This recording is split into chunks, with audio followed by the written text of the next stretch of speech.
ज्योतिष के विषय में सबकी अपनी अलग अलग राय होती है। जो लोग इसको मानते हैं काफी ज्यादा मानते हैं, और जो लोग नहीं मानते हैं वो बिल्कुल ही नहीं मानते हैं। और जो लोग नहीं मानते हैं उनके दिमाग में ज्योतिष को फॉलो करने वाले लोगों की एक इमेज होती है। ये इमेज ऐसे इंसान की है जो घड़ी का गुलाम होता है। जैसे लगे रहो मुन्ना भाई 2 जो मूवी थी, राइट, उसमें अभिषेक बच्चन के फादर होते हैं, right, he is like that. Rahu kalam आ गया, ये आ गया, वो आ गया, इस समय पे यही करना है, exactly, but that's not the truth, it's a caricature.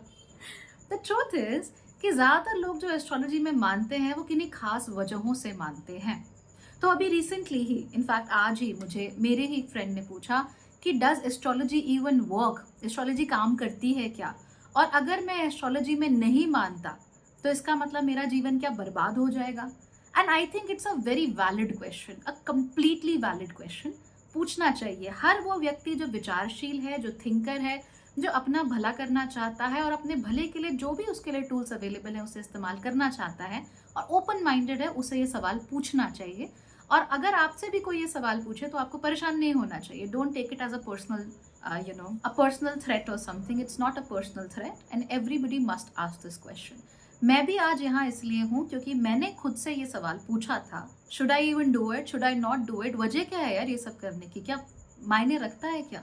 और मुझे हमेशा आंसर मिला कि हाँ, मायने रखता है।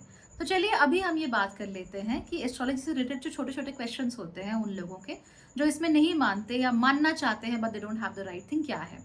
बट सबसे पहले जानते हैं कि जो लोग एस्ट्रोलॉजी सीखते हैं उनको लेकर हमारे मन में धारणाएं कैसी होती हैं। हमें लगता है कि ये लोग क्रेजी हैं, पागल हैं। हमें लगता है कि ये लोग जीवन के लिए कोई रिस्पॉन्सिबिलिटी नहीं लेना चाहते। हमें लगता है कि ये लोग बस चांद तारों को देखकर कुछ भी स्टूपिड करते रहना चाहते हैं, और ऐसा लगता है कि बस they are just people who are trying to have fun. They are people who are trying to be very scientific, unnecessarily very scientific, कि भाई ये होता है, ऐसा होता है। और हमें ऐसा लगता है कि हमारे पास हर चीज का रैशनल एक उसका जवाब है कि हाँ भाई, इस चीज के पीछे ये कारण था, उस चीज के पीछे वो कारण था, क्योंकि ये हुआ इसीलिए ऐसा हुआ, क्योंकि ये कॉज था तो उसके साथ इस तरह की चीजें हो गई, और एस्ट्रोलॉजी का इससे कोई लेना देना नहीं है। एंड एज आई से it's a very very valid argument. लेकिन ये जो हमारी इमेज बनती है एस्ट्रोलॉजी करने वाले लोगों की, ये क्यों बनती है मैं आपको बताती हूँ। हमारी इमेज ऐसी इसलिए बनती है बिकॉज टीवी में, फिल्मों में, मीडिया में एक तो इस तरीके से प्रोजेक्ट किया जाता है, और हम जिन चीज़ों के साथ काफ़ी हद तक एंगेज करते हैं वो भी ऐसी ही होती हैं। कि जैसे ही देखिए, किसी भी व्यक्ति को आप पूछिए जो बहुत ज़्यादा एस्ट्रोलॉजी में लिप्त नहीं है, उसको आप पूछिए कि आपका किसी एस्ट्रोलॉजर के साथ क्या एक्सपीरियंस रहा, या कभी जीवन में उसे कोई तकलीफ हुई हो, परेशानी हुई हो, तो चाहे अपनी मर्जी से, चाहे घसीट कर ही उसे किसी ज्योतिषी के पास ले जाया गया हो, तो वो आपको एक ही चीज़ बताएगा कि मैं घबरा गया, मैं डर गया, मुझे बताया गया कि मेरी कुंडली में फलाना फलाना फलाना फलाना दोष है, ये प्रॉब्लम है, ऐसी प्रॉब्लम है, वैसी प्रॉब्लम है, और इसकी वजह से अब मेरा कुछ नहीं हो सकता। I have met a lot of people जिनको क्लियरली एकदम से मुंह पे ये बोल दिया जाता है कि तेरी शादी नहीं हो सकती, तेरा कुछ नहीं हो सकता, तेरा बिजनेस कभी नहीं होगा, तेरे नहीं बच्चे होते। तो इस तरह की चीज़ें बोल दी जाती हैं अक्सर। मैं ये नहीं कह रही सब ऐसा करते हैं, पर बहुत सारे लोग, बहुत सारे लोग, a wide majority of people जो कभी रैंडमली या कैजुअली भी ज्योतिषियों के टच में आते हैं, उनको इस तरह के एक्सपीरियंसेस होते हैं। और जब उन्हें एक्सपीरियंसेस होते हैं तो वो ज्योतिष से और डरते हैं और घबराते हैं, और उन्हें लगने लगता है कि हम केवल डर और अंधविश्वास और डार्कनेस में कहीं जीते हैं, और हम हर चीज़ का जो ब्लेम है वो ऊपर किसी चांद सितारे पर लगा देना चाहते हैं। But here is where you need to understand exactly what jyotish is. और ये चीज़ करने के लिए आपको अपना ओपन माइंड रखना पड़ेगा। अगर आप ये कहोगे, आपके मन में ये बात रहेगी कि नहीं जी, मुझे कोई भी आर्ग्यूमेंट आ जाए मुझे डिसमिस ही करना है उसे, तो फिर तो ठीक से नहीं होगा। जब भी हम कोई थीसिस लिखते हैं, कोई रिसर्च करते हैं, तो हमारा जो हाइपोथेसिस होता है वो न्यूट्रल होता है ना। ऐसा तो नहीं है कि आप मान के चलोगे कि ये दवाई खा ली तो बस बढ़िया ही होना है, क्योंकि तब आपका जो रिसर्च है वो ठीक नहीं रहती, वो बायस हो जाती है। अनबायस रिसर्च के लिए हमें न्यूट्रल और ओपन पॉइंट ऑफ व्यू रखना पड़ता है। सो अब जानते हैं कि ज्योतिष होता क्या है। तो होता यह है कि जब भी किसी व्यक्ति की कुंडली बनती है तो वो इस अनुसार बनती है कि उसके जन्म के समय पर अलग अलग ग्रहों की पोजिशंस क्या थी। अब हमें ये देखने में लगता है कि ये तो निरा पागलपन है, that is total complete nonsense, right, पर ऐसा कुछ नहीं है। ये चीज़ें आपके आने वाली ज़िंदगी को बहुत अच्छे से प्रिडिक्ट कर देती हैं। आप किस रास्ते पर चलेंगे, आपकी पर्सनालिटी कैसी होगी, आप लोगों के साथ डील कैसे करेंगे, आप कैसे व्यक्तियों के साथ प्यार में पड़ेंगे, यहाँ तक कि आप प्राइवेट एक्टिविटीज़ क्या करते हैं, कैसे करते हैं, वो भी आपकी कुंडली आपको बताती है। जब तकलीफ ये होती है कि जब हम ज्योतिषियों से अक्सर मिलते हैं, तो उस समय पर हमसे जो हमारे में प्रॉब्लम्स हैं, जो इश्यूज़ हैं, वो बताए जाते हैं कि हाँ, ये है प्रॉब्लम, ऐसा हो जाएगा। हम समझते नहीं है कि एग्जैक्टली ऐसा है क्यों, ऐसा हो क्यों रहा है। और जब हम उसे अंडरस्टैंडिंग के पॉइंट ऑफ व्यू से देखते हैं, पर्सनालिटी को समझने के पॉइंट ऑफ व्यू से देखते हैं, या प्रॉब्लम को समझने के पॉइंट ऑफ व्यू से देखते हैं, तभी हम उसका सोल्यूशन निकाल पाते हैं। आजकल देखिए सब लोग समझदार हो गए हैं। समझदार लोग जानना चाहते हैं कि ऐसा क्यों है, कैसे है, उसके क्या क्या निष्कर्ष निकल कर आ सकते हैं। तो इसीलिए वो सवाल भी पूछते हैं और वो जानना भी चाहते हैं, और उनकी ये जिज्ञासा हमेशा शांत होनी चाहिए। हम ऐसे नहीं कर सकते ना कि तेरी कुंडली में तो मंगल दोष है, तेरी शादी में तो प्रॉब्लम्स होंगी ही, जा कुछ नहीं हो सकता। ऐसे नहीं होता। We need to understand. कुंडली हमें दिखाती है आपकी आपकी पर्सनालिटी में बेस्ट क्या है, आपकी पर्सनालिटी में वर्स्ट क्या है। And trust me, most of the times हम वर्स्ट की तरफ ही देख रहे होते हैं, प्रॉब्लम्स की तरफ ही देख रहे होते हैं, क्योंकि हम प्रॉब्लम ही ढूंढने आते हैं कुंडली में। कभी आपने बिना किसी प्रॉब्लम के अपनी कुंडली देखने की कोशिश की है? आप क्या हो, कौन हो, कैसे हो, क्यों है आपकी पर्सनालिटी ऐसी? Have you tried to understand yourself? या सिर्फ हमेशा आपने यही किया है कि मेरी शादी कब होगी, मेरे बच्चे कब होंगे, मेरा घर कब बनेगा?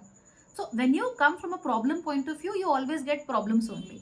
But when you come from an understanding point of view that okay, मैं खुद को समझना चाहता हूँ कि चल क्या रहा है मेरे साथ, आपको ना उस समय एक एपिफनी होगी, दिमाग में एक बत्ती ऐसे जल जाएगी, and you will be like yes, I know now. आप नोट करना, आप रिलेशनशिप आपके बार बार टूटते रहते हैं, बार बार तकलीफ होती रहती है। आप अपनी कुंडली खंगालो, देखो कि आपके 7th हाउस में क्या है, आपका दारा कारक का क्या है, आपका 7th हाउस लॉर्ड क्या कर रहा है। एंड ट्रस्ट में आपको मालूम चल जाएगा कि आपका रिश्ता क्यों टूट रहा है, बार बार क्यों टूट रहा है। And most of the time आपको ये पता लगेगा that you are always attracted to the wrong kind of people. जो आपके लिए सही है, जो आपके साथ टिकेंगे, वो आपको पता ही नहीं है। और आपको इसलिए नहीं पता क्योंकि आपको खुद नहीं पता कि आप कैसे हो।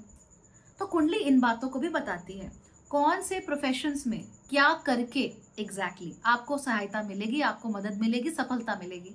ये कुंडली आपको बता देती है बहुत आसानी से। आप किसी खास प्रोफेशन में हो, लेकिन आप कोई खास तरह का काम कर नहीं रहे हो, आपका बिजनेस है पर आप मार्केटिंग नहीं करते अपने बिजनेस की, आपकी कुंडली बता देगी आपको। आप हमेशा दूसरों पे डिपेंडेंट रहते हो, आपकी कुंडली बता देगी। आपके पेरेंट्स आपको बहुत सप्रेस करते हैं, आपको खुद को एक्सप्रेस करने का मौका नहीं देते, आपकी कुंडली आपको बता देगी। आपको चाइल्डहुड ट्रॉमा है, आपकी कुंडली आपको बता देगी। क्यों है, कहाँ है, किससे है, कुंडली बताएगी और बताती है। लेकिन आप कुंडली को जब भी देखें तो सबसे पहले प्रॉब्लम के नजरिए से मत देखिए, सबसे पहले आप अंडरस्टैंडिंग के नजरिए से देखिए। और आपको trust me, you will definitely get a bulb in your mind, जो कि एकदम से ऐसे जल पड़ेगा and you will be like wow, wow. आप एक्सप्लेन नहीं कर पाओगे कि ऐसा क्यों हो रहा है, आपको बिल्कुल एक्सप्लेनेशन आपको समझ नहीं आएगा कि ये कैसे बता सकता है व्यक्ति मेरे बारे में, पर वो एक्यूरेट होता है। अब कुंडली जो सीखते हैं, जो ज्योतिषी हैं, जो उसको इतनी कैलकुलेशन, मैथमेटिकल कैलकुलेशन कर रहे हैं बैठ के, वो जानते हैं कि अच्छा किन चीज़ों को कहाँ से क्या लॉजिक लगाया जाता है। बिना लॉजिक के कोई आपकी शक्ल देख के कोल्ड रीडिंग नहीं कर रहा है कुंडली में। It's not cold reading, don't compare it with that. कुंडली एक तरीके का सिस्टम है, और उस सिस्टम के हिसाब से चल के ही वी गेट टू नो कि कोई चीज़ कहाँ पहुँचेगी। अब इसमें एक दूसरी प्रॉब्लम आती है। दूसरी प्रॉब्लम ये है कि चाहे आप कुंडली पढ़ने वाले हो, चाहे आप कुंडली पढ़ने वाले ना हो, दोनों ही केसेस में लोग ये समझते हैं कि कुंडली ने जो कह दिया वो पत्थर की लकीर है। ऐसा नहीं होता। अगर आप कुंडली को रिजिड पॉइंट ऑफ व्यू से देखोगे, आपको लगेगा कि यही है, ऐसा ही है, तो आज की डायनेमिक दुनिया में आप हमेशा गलत होगे। Isn't it? Of course it is. किसी पुराने जमाने में जाकर देखिए, आज से 100-150 साल पहले, ज्यादा पीछे जाने की जरूरत नहीं है। बेटा वही करेगा जो बाप करता है, बेटे का प्रोफेशन वही होगा जो बाप का प्रोफेशन होता है। ऐसे में कितने लोग होंगे जो कि कुछ नया प्रोफेशन अपनाएंगे? नहीं होंगे, right? How will you explain that? और आज के ज़माने में कौन ऐसा बच्चा है, या कितने ऐसे बच्चे हैं जो अपने माता पिता का प्रोफेशन फॉलो कर रहे हैं? हो गए ना गलत आप। दूसरी चीज़, माओ का रोल क्या होता है, बच्चों का रोल क्या होता है, पति पत्नी का रोल क्या होता है, पेरेंट्स का रोल क्या होता है, ये 100 साल पहले से कितना डिफरेंट है। How will you explain that? How will you give the right remedies? ऐसे ज़माने में जहाँ पर पॉसिबिलिटीज़ एंडलेस हैं, वहां पर आप रिजिडिटी के साथ कैसे चल सकते हो? नहीं चल सकते। तो ज्योतिष किसी को पत्थर की लकीर देने का या भविष्यवाणी करने का टूल नहीं होता। ज्योतिष होता है पॉसिबिलिटीज का टूल, राइट? तो जब हम भविष्यवाणी कहते हैं तो मेरे ख्याल से हम थोड़ा सा गलत कर रहे हैं। इट्स नॉट भविष्यवाणी, इट इज पॉसिबिलिटीज। इसीलिए मैं जब भी आपको हॉरोस्कोप्स देती हूँ तो मैं आपको ये नहीं कहती कि फलाना ये यहाँ चला गया, वहां चला गया, उससे ऐसा हो जाएगा, आपका लक इतना है आज के दिन में। It's not worth while. मैं आपको ये बताती हूँ कि अगले महीने आपके साथ हो क्या सकता है और उसको मैनेज करने के लिए, प्रॉब्लम्स को मिनिमाइज करने के लिए आपको क्या करना चाहिए। अगले महीने क्या और अच्छा हो सकता है, उसे और बेहतर बनाने के लिए क्या करना चाहिए। और ज्योतिष मेरे विचार से ऐसे ही होना चाहिए, ताकि आपको रास्ता मिले, ताकि आपको गाइडेंस मिले, ताकि आपको लाइट मिले कि व्हाट टू डू नेक्स्ट। तो जब हम रिजिडिटी के पॉइंट ऑफ व्यू से नहीं देखते, पॉसिबिलिटीज के पॉइंट ऑफ व्यू से देखते हैं, तब आप देखेंगे कि ज्योतिष में हजारों, लाखों, करोड़ों पॉसिबिलिटीज हैं। और उन पॉसिबिलिटीज में से आपके लिए सबसे बेस्ट जो पॉसिबिलिटी है वो ढूंढ के निकालना, ये ज्योतिषी का बहुत इंपॉर्टेंट काम होता है। ठीक। तीसरी चीज, लोग ये पूछते हैं कि मैं ज्योतिष नहीं फॉलो करता तो इसका मतलब मेरी जिंदगी बर्बाद हो जाएगी क्या? Not really actually. अगर आप एक अच्छी जिंदगी जीते हैं, धर्म का काम करते हैं, धर्म यानी रिलीजन नहीं होता, धर्म यानी राइचियसनेस, सही समय पर सही काम अगर आप करते हैं, आप अपने कर्म के प्रति वफादार हैं, अपने पार्टनर के प्रति वफादार हैं, अपने बड़ों को लेकर आपका अच्छा मन है, आपके बच्चों को लेकर आपका अच्छा मन है, और आप एक अच्छी जिंदगी जीना चाहते हो, तो शायद आपको ज्योतिष की कोई जरूरत होगी ही नहीं। बट ये तो वैसा ही हुआ ना कि क्या आपके लिए बटर खाना जरूरी है? वेल, जरूरी तो नहीं है। अगर आपकी डाइट अच्छी है तो उसमें बटर का इंक्लूड होना बिल्कुल जरूरी नहीं है। क्या आपके लिए स्ट्रॉबेरी खाना जरूरी है? नहीं, स्ट्रॉबेरी खाना बिल्कुल जरूरी नहीं है। क्या आपके लिए आलू खाना जरूरी है? बिल्कुल जी, आलू खाना बिल्कुल जरूरी नहीं है। अगर आप अपने खाने से आलू निकाल देंगे तो ऐसा नहीं है कि आपके खाने में कुछ बहुत बड़ा कांड हो जाएगा, ऐसा नहीं है। बट उस आलू के वहां होने से क्या होता है, हर सब्जी का स्वाद बढ़ जाता है। तो ज्योतिष भी ऐसा ही है। आप चाहें तो धार्मिक रास्ता अपनाकर, सही रास्ता अपनाकर अपनी जिंदगी अच्छी जी सकते हैं। लेकिन जब समस्याएं आती हैं, जो कि आना ही है, चाहे आपको ज्योतिष आता हो चाहे नहीं आता हो, एवरीबडी विल गेट प्रॉब्लम्स। तो जब समस्याएं आती हैं तो समस्याओं को मिनिमाइज करने में पहले ही अपने आप को जानकर, सिचुएशंस को समझकर उनको मिनिमाइज करने में, उनमें अगर आप प्रिपेयर्ड रहोगे तो वो बेहतर रहता है। ठीक है। अगर आपको मालूम है अच्छा समय आ सकता है और उसके लिए आप पहले से ही कोशिश करना शुरू कर देते हो, तो उसका रिजल्ट और बेहतर आता है।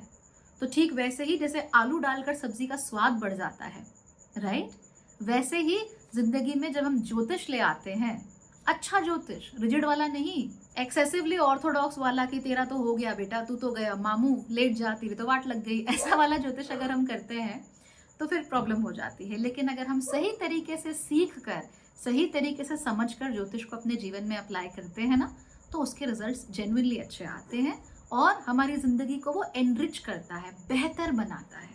तो आप झोपड़ी में भी रह सकते हो, आप एक 2 मंजिला मकान में भी रह सकते हो, आप चाहो तो राजमहल में भी रह सकते हो। लेकिन अगर राजमहल का ऑप्शन है, फिर भी झोपड़ी में क्यों रहते हो? दैट इज ज्योतिष, that is what jyotish is all about. तो इसीलिए डिसमिसल की नजर से मत देखिए, एक बार आप खुद जानिए, खुद समझने की कोशिश कीजिए कि ये चीज चलती कैसे है, इसका सिस्टम क्या है। आप जब उसको वैसे समझोगे और सबसे पहले आप पर्सनालिटी के पॉइंट ऑफ व्यू से समझोगे, अंडरस्टैंडिंग के पॉइंट ऑफ व्यू से जब आप आओगे, तो डेफिनेटली आपको यहाँ पर कुछ ना कुछ जरूर अच्छा अपने लिए मिल जाएगा।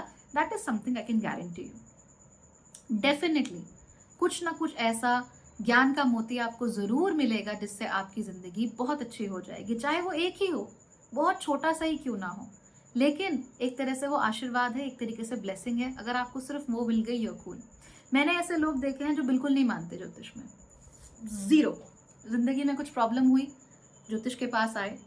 It has happened with me also. ज्योतिष के पास आए, उन्हें बस एक छोटी सी चीज कह दी गई कि तुम सिर्फ इतना कर लो। वो क्या था? आप सिर्फ मान लो मंडे के मंडे जाके आप जल चढ़ाओ शिवलिंग पे, भगवान शिव आपको संकेत दे रहे हैं, आप जाओ और सिर्फ जल चढ़ाओ। या फिर आप अपनी कुलदेवी का कुछ मत करो, खाली कुलदेवी की जाके एक बार पूजा कराओ, चुनरी चढ़ाओ, या जो भी आपके यहाँ होता है आप वो कराओ। और मैंने देखा है लोगों की ज़िंदगियाँ बदल जाती हैं, ड्रास्टिकली बदलती हैं, छोटी-छोटी चीज़ों से, no big thing at all, okay, nothing huge, small small things. यही एक ज्योतिषी का काम होता है। वो भगवान नहीं है ज्योतिषी, राइट? वो कोई मम्बो जम्बो होकुस पोकुस करने वाला जादूगर नहीं है।